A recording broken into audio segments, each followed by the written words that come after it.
Click করুন অ্যাপের bell আইকনে আর সাবস্ক্রাইব করুন এবিপি আনন্দ। সব সময় থাকুন খবরে।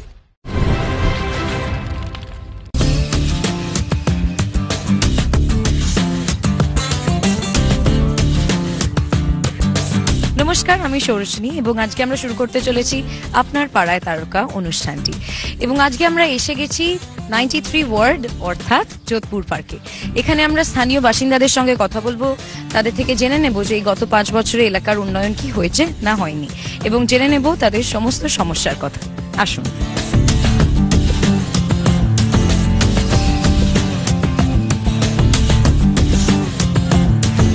এখানকার কোনো সমস্যা আছে? এই এলাকায় আপনাদের কোনো সমস্যা হয়? জল টল সব ঠিক টাইমে পান আপনারা?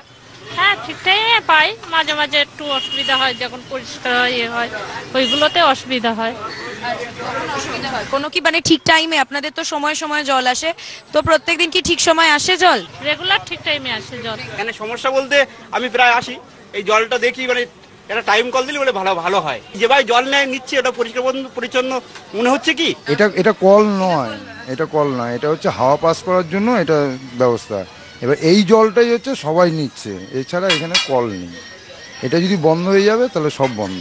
আচ্ছা, যোধপুর পার্কের এই রাস্তাটা তো যেমন সব থেকে ব্যস্ততম রাস্তা, তো এবং এখানটা দেখেছি যে বাজার বসে কখনো কখনো মানে অনেকক্ষণ অব্দি বাজারটা বসে থাকে, তো সেই নিয়ে কি খুব সমস্যা হয় আপনাদের? সমস্যা হয়, কিন্তু কি সেগুলো আমরা মাঝে মাঝে বলি, মাঝে মাঝে আমরা ওদেরকে সরে যেতে বলি, মাঝে মাঝে সরে যায় আবার এগিয়ে আসে। এবার এগিয়ে আসলে তো তার জন্য তো অসুবিধা তো হবেই। এগুলো প্রশাসন বা মানে আমাদের যে কাউন্সিলর আছে এরা যদি বলে তাহলে একটু সাইডে এগিয়ে যেতে পারে। যোধপুর পার্ক বাজারেই দাঁড়িয়ে রয়েছে এবং আমরা দেখতে পাচ্ছি যে ফুটপাথ ছাড়ে অনেকটা রাস্তার এরিয়া নিয়ে এখানে বাজার বসেছে। আমরা বাধ্য হয়ে বাজারের বাইরে দোকান নিয়ে এসেছি, যে ভেতরে এখন সেল খুব কম, অনেক দোকান হয়ে যাচ্ছে বাইরে থেকে এসে। আমরা বাজারের দোকানদাররা নয়, তারা বাইরে যারা দোকানদার আছে তারা এমনভাবে চারিদিকে বাজারে ঘিরে আসছে যাতে বলে আমাদের দোকানগুলো মার খেয়ে যাচ্ছে বাজারের ভেতরে। তবে মাঝে মাঝে পুলিশ আসে, পুলিশ অ্যাক্টিভ আছে, মাঝে মাঝে তুলে দেয়, আবার বসে যায়। আমাদের এখানে রেগুলার 2-3 বার করে রাস্তাঘাট পরিষ্কার পরিচ্ছন্ন করা হয়। জল জমে কি? কারণ বাজার এরিয়া যদি জল জমে যায় তাহলে তো খুবই অসুবিধা। আগে অনেক দীর্ঘ সময় জল জমে থাকতো, কিন্তু ইদানিং 2-3 বছরের ভেতরে কখনো জল জমলে আবার সঙ্গে সঙ্গে সেটা নেমে যায়। পানীয় জলের সমস্যা আমাদের এখানে নেই।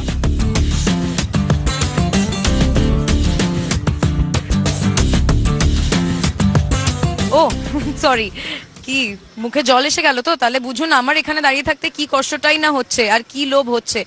কিন্তু তার আগে জেনে নেব এই এলাকার মানুষদের কষ্টের কথা। এরিয়াতে মোটামুটি আগে জলের সমস্যা ছিল, যেমন গার্ডেনিসের জল ছিল না আমাদের গোবিন্দপুর এরিয়া, সেই সব জলগুলো এখন রিসেন্টলি দিচ্ছে। এই নির্বাচন থেকে আপনার কি এক্সপেকটেশন? বলছেন তো বেশ ভালোই আছেন, কিন্তু আর খুব ভালো কিভাবে থাকবেন? কোন কোন সমস্যাগুলো সমাধান হয়ে গেলে? সমস্যা বলতে দেখুন, এরিয়া একটা বাজার আছে, বাজারটা মানে কি বলবো, একটু পাকাপোক্ত হলে ভালোই হয় জিনিসটা, আরও একটু আমাদের মার্কেটটা ভালো হয়, বাইরের লোকগুলো এসে ব্যবসা করতে পারে। বাজারটা একটু ভালো হলে আমরাও একটু বাজারের মধ্যে হয়তো একটু চেষ্টা করে স্টল ফল করতে পারি। রাস্তাঘাট তো মোটামুটি করছে, তবে আমাদের সব থেকে সমস্যা হচ্ছে পানীয় জলের যে সমস্যাটা আছে কিছুটা মেটেছে, মানে অধিকাংশটাই মেটেনি। এইভাবেই চলছে আর কি। টাইম কলের জলটা ঠিকই আছে, সেটা কোনো প্রবলেম নেই, কিন্তু আমাদের পানীয় জলের প্রবলেমটা আছে। কিছুটা জায়গায় গার্ডেনিতে জল আসছে, আর মানে মেজর পার্সেন্ট গার্ডেনিতে জল আসছে না। যাতায়াত অসুবিধা আছে, গলির ভেতরটা রাস্তা এখনো পর্যন্ত কমপ্লিট হয়নি। এখানে কাজ চলছে, বিভিন্ন বিল্ডিং হচ্ছে, তো বিল্ডিংয়ের একদম ইলেকট্রিকের লাইন নিচ্ছে, জলের লাইন নিচ্ছে, বিভিন্ন লাইন নিচ্ছে, যার ফলে রাস্তা খুঁড়তে হচ্ছে। কাজ হবে হয়তো। জলের ব্যবস্থাটা, খাবার জলের ব্যবস্থাটা হলে খুব ভালো হয়। আর এখানে ড্রেনের লাইনেরও খুব সমস্যা। ড্রেনের লাইন মানে কি ওয়াটার লগিং হয়ে যায়? বৃষ্টি জল যায় তখন খুব জল জমে যায় এখানে, জল জমে যায় এবং সেটা নাপতেও সময় লাগে। সেটা নাপতেও সময় লাগে। I think the water here is full of iron, so yeah. So is there enough of water? Do you get regular water? And we get regular water here, but the water that I live in Golpark Housing Society, so the water there is full of iron. আমাদের খুব জলের একটু সমস্যা ছিল, সেই সমস্যাটা আমরা এখন মানে মোটামুটি হয়ে গেছে, আমাদের অনেক এখন বেটার হয়ে গেছে অনেকটাই। আমারই মেয়ে গত বছর ডেঙ্গু হয়ে গেছিল। আচ্ছা, তো মানে কোথা দিয়ে হয়েছে কি হয়েছে আমরা তো এক্স্যাক্টলি একটা মানে এ করে টার্গেট করতে বলতে পারি না, কোথা দিয়ে এসে সেটা বলতেই পারছি না। কিন্তু আপনাদের এখানে কি যেরকম প্রপার স্প্রে করা সব এগুলো হয়? একদম মান্থলি। একদমই আমি একটা বুস্টিং পাম্পিং স্টেশন করেছি লেক গার্ডেন্স ভাঙর পার্কে। আরেকটা বুস্টিং পাম্পিং স্টেশন আরম্ভ করব কার্যনগর অঞ্চলে।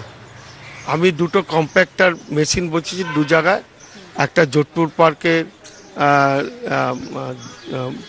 যোধপুর গার্লস স্কুলের পাশে, আরেকটা বসেছি কার্যনগর পোড্ডানগর পুকুর পাড়ে, আরেকটা বসেছি সাউথ সিটির পিছনে।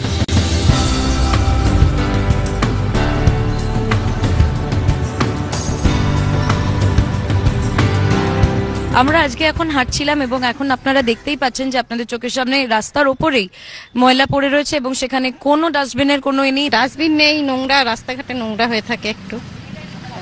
সেভাবে গাড়ি এসে ক্লিন করে না? হ্যাঁ, সকালে আসে।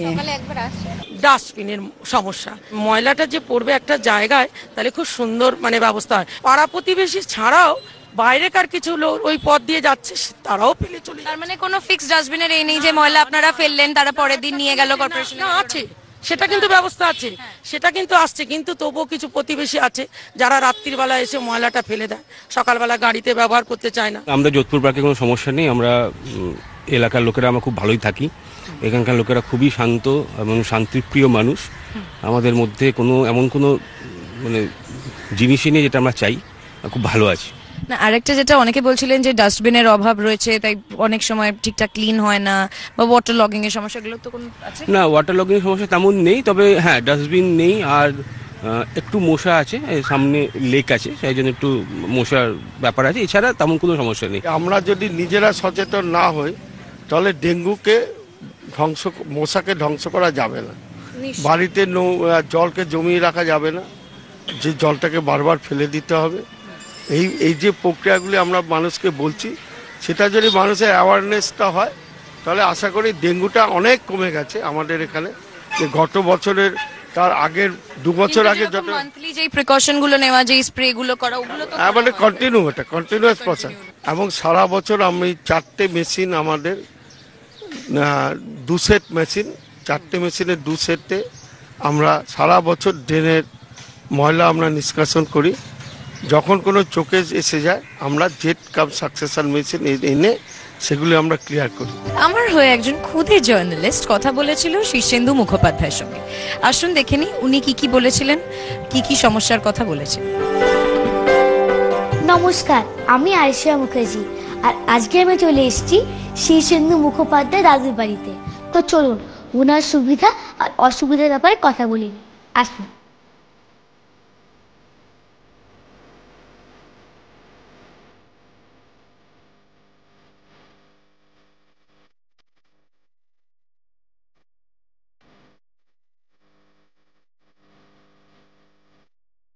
এখন আমরা চলে এসেছি দাদুর বাড়িতে, তাহলে আমি দাদুদের একটু কথা বলে নেব। দাদু, তুমি কেমন আছো বলো তো? ভালোই আছি, মনে হচ্ছে ভালোই আছি, কিছু খারাপ নেই। না, দেখে তাই মনে হচ্ছে ভালোই আছো। Thank you. তুমি তো এখন অনেক বছর ধরে আছো। অনেক বছর।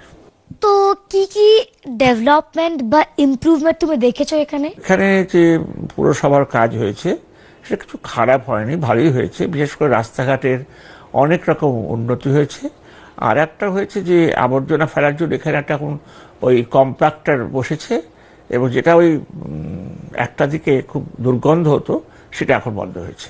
আরো কি ডেভেলপমেন্ট তুমি এক্সপেক্ট করো যেটা হলে তোমার সুবিধা হবে বা লাভ হবে? আমার মনে আছে আমি তোমার নিউ জার্সিতে একটা জায়গায় ছিলাম, সকালবেলা উঠে চারদিকে চাকিয়া মনে হচ্ছে পেন্টিং দেখছি, যে ঘাস, লন, রাস্তাঘাট সব যেন আঁকা, এত সুন্দর, অবিশ্বাস্য। কোনোখানে কোনো নোংরা টোংরার ব্যাপার বলাই নেই। তো সেরকমটা আমাদের একটা স্বপ্ন তো আমরা দেখি। তো এরকম অনেক কিছু তো আমাদের দেশে হওয়ার বাকি। সেরকম একটা দেশ আমার দেশ হোক, আমার সেটা খুব ইচ্ছে করে। লোডশেডিংটা এখন হয় না, আগে হতো, অনেক আগে হতো, কিন্তু বহুদিন হলো লোডশেডিং হয় না। যখন খুব জোর বৃষ্টি হয় তখন জল জমে যায় এখানে।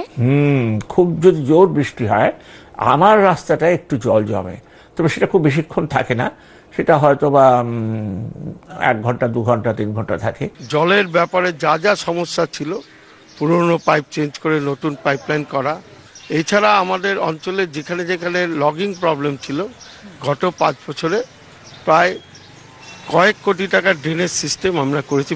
আজকের দিনে দাঁড়িয়ে প্রায় জল জমে না বললেই হয়। তুমি আমাকে লাইফে আগে বাড়ার জন্য কিছু টিপস দাও না। তুমি তো এমনিতে অনেক দূরে গিয়ে আছো, 100 মাইল, আমি তো কি টিপস দেবো? আচ্ছা, এখানে ডেঙ্গুর মশার জন্য স্প্রে করা হয় নিয়মিত? হ্যাঁ, আগে তো রেগুলারই করতো, এখন ইদানিং কদিন যেমন দেখছি না, ডেঙ্গুর মশার স্প্রে করতে আসতো কর্পোরেশন থেকে লোক, কিন্তু তারা কি স্প্রে করতো সেটাই বলতে পারবো না। তাই এসে পিছন দিকে এদিকে ঘুরে ঘুরে কি একটা স্প্রে করে চলে যেত, আমরা কোনো গন্ধ পেতাম না। আর এখানে পার্কিং এর সমস্যা হয় গাড়ি বের করতে বা ঢোকাতে? যত লোক সাউথ সিটিতে আসে বা আশেপাশে কোথাও নার্সিং হোমটায় আসে বা হয়তো কফি হাউসে, এখানে কফি হাউস আছে সেখানে আড্ডা মারতে আসে, তারা সব গাড়িগুলো আমার বাড়ির সামনে পার্ক করে চলে যায়, ফাঁকা ফাঁকা জায়গা দেখে পার্ক করে চলে যায়। ফলে মুশকিল হয়, এটা আর কিছু নয়, তাতে অসুবিধা কিছুই হয় না। একটা দিকেই পার্ক করা হয় বেশি গাড়ি, একটা দিয়ে ফাঁকা থাকে, অসুবিধা বলবো না। তবে এটা ঠিকই যে অনেকে আপত্তি করে, এটুকু, আমার আপত্তি হয় না। সাউথ সিটি মলের ভিতরে যে পয়সা দিতে হয় পার্কিং করার, পার্কিং ফিস যেটা দিতে হয় সেটা অনেকটা হাই। মানুষ চেষ্টা করে, যারা চেনে জানে আশেপাশের থেকে বা দীর্ঘদিন ধরে আসছে, কোনো একটা পাশে পার্কিং করে একটু হেঁটে গিয়ে মলে গিয়ে মার্কেটিং করে আবার তারা ঘুরে ফিরে আসে, এবং সেটা আশেপাশে যারা আছে সেখানে একটু চাপ পড়ে। আমরা এটা নিয়ে ট্রাফিক পুলিশের সাথে প্রতিনিয়ত আমরা কথা বলছি, যাতে আগামী দিনে আরও ভালোভাবে এইটাকে ঠিক করা যায়, মানে এই সমস্যাটা মেটানো যায়। তুমি তো একজন সেলিব্রিটি, তা তোমার স্কুলে এর ফলে কি সুবিধা হয় আর কি অসুবিধা হয়? সুবিধা হচ্ছে আমি অ্যাক্টিং করি বলে যদি কারোর কাছে কোনো হেল্প চাই খুব তাড়াতাড়ি হেল্প পেয়ে যাই। আর অসুবিধা হচ্ছে কখনো কখনো কেউ ভাবে হেল্প চাইলে দেয় না, মাঝে মাঝে ভাবে হচ্ছে আমার অ্যাটিটিউড বা জানি না ভাবে তো। আর আরেকটা সুবিধা হচ্ছে আমি সবাই আমার সাথে বন্ধুত্ব করতে চায়। আচ্ছা, তুমি তো এত বছর ধরে গল্প লিখছো, তোমার লাইফের বেস্ট মেমোরেবল মোমেন্ট কি? যত মনে পড়ে একটাই মেমোরেবল মোমেন্ট, সেটা হচ্ছে পরিশ্রম পরিশ্রম আর পরিশ্রম। এত পরিশ্রম যে আর বলা না। আচ্ছা, তোমার সাথে মনে হয় লিখছি একটা লোকে কি পরিশ্রম মনে হয়, কিন্তু একটা জিনিস মনে রেখো, যখন তুমি বড় হবে তখন বুঝবে যে মাথা খাটানোর পরিশ্রম কিন্তু শরীরের পরিশ্রমের চেয়েও বেশি। তুই মেমোরেবল মোমেন্ট হচ্ছে এইটাই, যে আমার এত পরিশ্রম করতে হয়েছে যে সেটাই শুধু মনে থাকে, বাদ বাকিটা মনে থাকে না। যে কেবলের তারগুলো গেছে উপর দিয়ে, সেটা যদি মাটির তলাতে যেত তাহলে তোমার কি কি সুবিধা হতো? সভ্য যে সমস্ত দেশ আছে, উন্নত দেশ আছে, সেখানে এগুলো সমস্ত মাটির তলা দিয়েই যায়। কাঠের পোল টোল এগুলো ব্যবহার করা হয় না খুব একটা। অনেক সময় দেখা যায় আমরা ভয় পাই ইলেকট্রিক তার ছিঁড়ে গেলে তা তো কারেন্ট লাগতে পারে, তো সেরকম মাঝে মাঝে ঘটে। তবে এখানে সেরকম ঘটনা কিছু ঘটেনি, তো এটা ভয় আছে পর্যন্ত বলতে পারি যে এটা খুব নিরাপত্তার দিক থেকে এটা ভালো নয়। আমাদের মেয়র জনাব ফিরহাদ হাকিম, তিনি কেবিল কোম্পানির লোকেদের ডেকে বারবার মিটিং করছেন কিভাবে এটা একটা জায়গায় নিয়ে আসা যায়। এটা নিয়ে আমাদের একটা প্রচেষ্টা চলছে, ভবিষ্যতে নিশ্চয়ই তার একটা সমাধান হবে।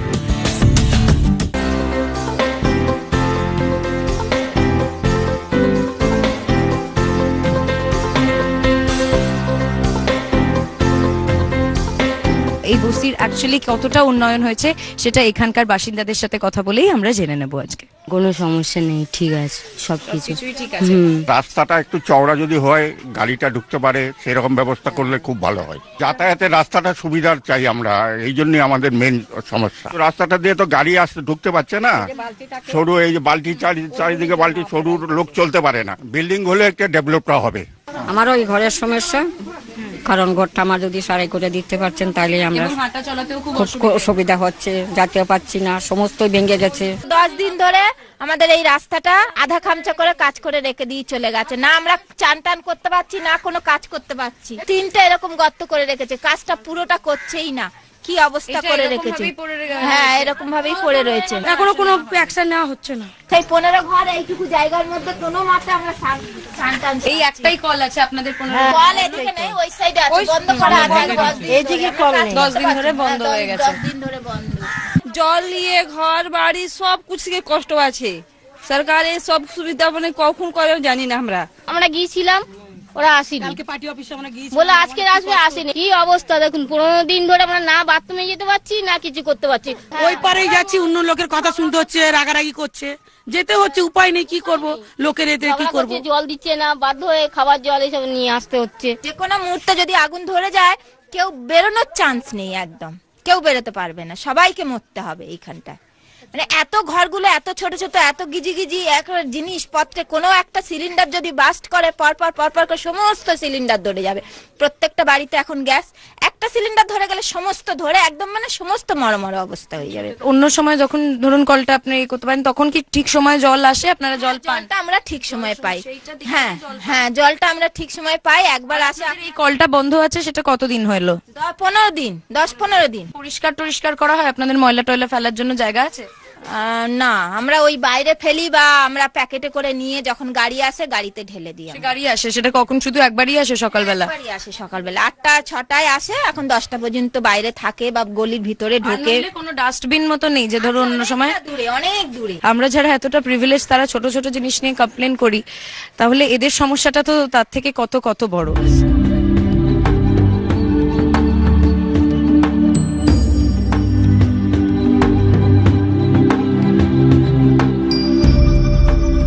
আমরা আজকে সারাদিন ঘুরলাম যোধপুর পার্ক এলাকায়। অনেকে তো বললেন খুবই ভালো আছেন, আবার অনেকেই জানালেন তাদের সমস্যার কথা। যিনি এই এলাকার প্রতিনিধি হবেন তিনি যেন এই সমস্যাগুলোর সমাধান করে দেন। আজকে এখানেই শেষ করছি। আমি সৌরসিনী, আপনারা দেখছিলেন আপনার পাড়ায় তারকা। সঙ্গে থাকুন, দেখতে থাকুন এবিপি আনন্দ।